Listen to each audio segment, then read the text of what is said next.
Obedience. Behavior that complies with explicit demands of authority. We know what obedience is. Are you obedient? Teach your dog obedience. Are you obedient? Were you an obedient child when you were raised up, right? This is behavior, if you're obedient, behavior that complies with explicit demands of authority. Well, Milgram did an experiment, an electric shock experiment, with a Confederate, right? The majority of participants obeyed the experimenter. The disobedience was more common when others disobeyed, authority figure not legitimate or not close, victim made to seem more human. So basically, well, I'm going to show you the experiment here. Let's go back to a video and then we'll talk about it. Milgram's experiment. And this is a funny version of this.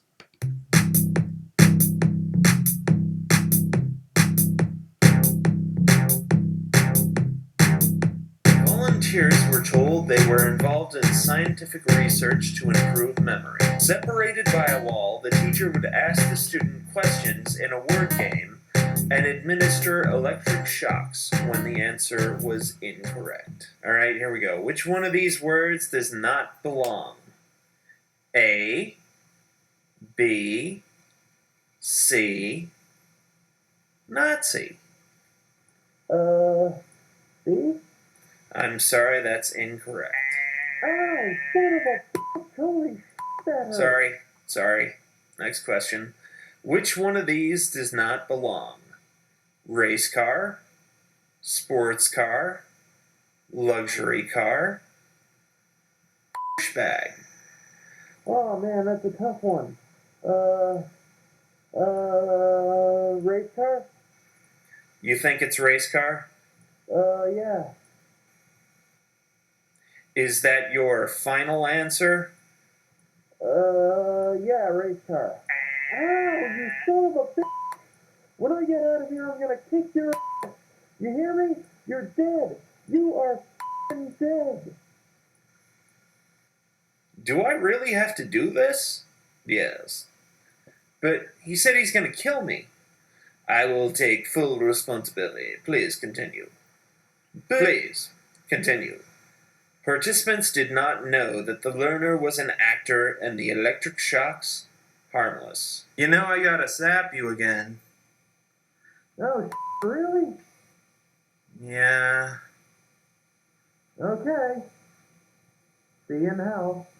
2/3 of volunteers were prepared to administer potentially fatal electric shocks when encouraged to do so by what was perceived to be a legitimate authority figure, a man in a white coat.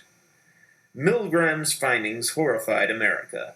They showed that decent American citizens were as capable of committing acts against their conscience as the Germans had been under the Nazis. All right, so just because someone's in an authoritarian position, people listened. You're allowed to question authority, okay? But these people listened because the guy was in a lab coat, white lab coat, said do it. Now, of course, the person was not actually being electric shocked. They thought they were being, the person thought that they were giving electric shocks to the person, but they weren't. They're just acting. But people were being obedient because of the certain situation. Disobedience occurs when others disobeyed. So if someone else did not, like if there was a group of people in that room doing the shocks, if one person was strong-willed enough and say, no, I'm not going to do this, then someone else might observe that and say, oh, they're not doing it, then I don't have to do it. Why should I hurt this person? So if others disobeyed, then they would disobey. If the authority figure did not feel legitimate, if it just seemed like it was just someone trying to bark out orders or whatever, or if the authority figure was not close by and they can get away with doing it and that didn't think the authority figure could see, and if the victim was made to seem more human.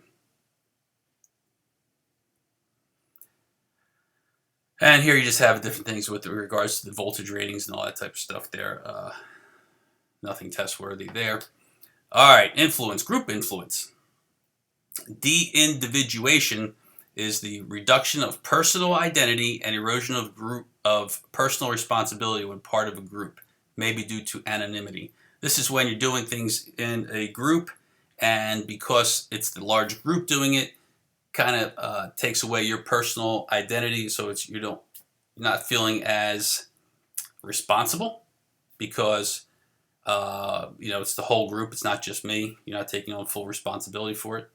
So it's de-individuation, taking away your individuality out from that.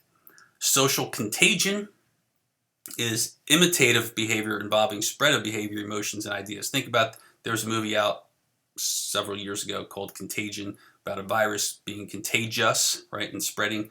Social contagion is when you imitate other social behaviors, and it's the spread of that behavior, emotions, and ideas.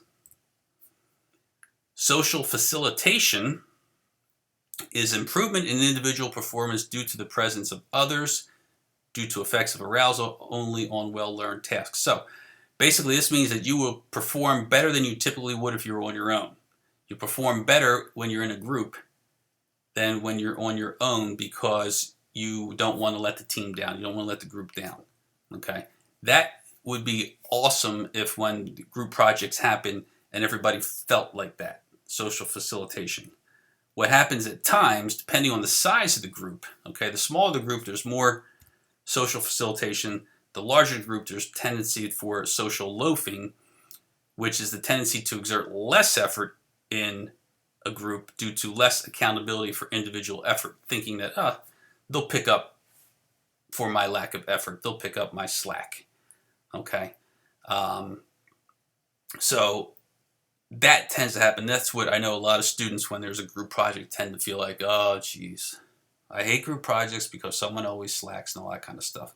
So the key is to have smaller groups, smaller number of people in groups to help prevent or reduce the social loafing and increase social facilitation.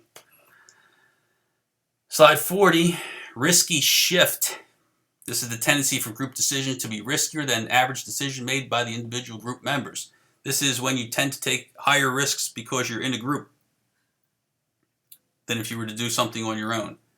Okay? Pretty simple there. Group polarization is the solidification and strengthening of individual position as a result of group discussion. So you start discussing things amongst a group, everybody believes in that type of stuff, so it gets polarized, and you strengthen your position on a particular stance, and it just makes it feel better and stronger, and you feel more confident in your decision and the group's decision. Groupthink is basically conformity over accuracy. This is when you tend to conform to the group's ideas more so than worrying about being accurate.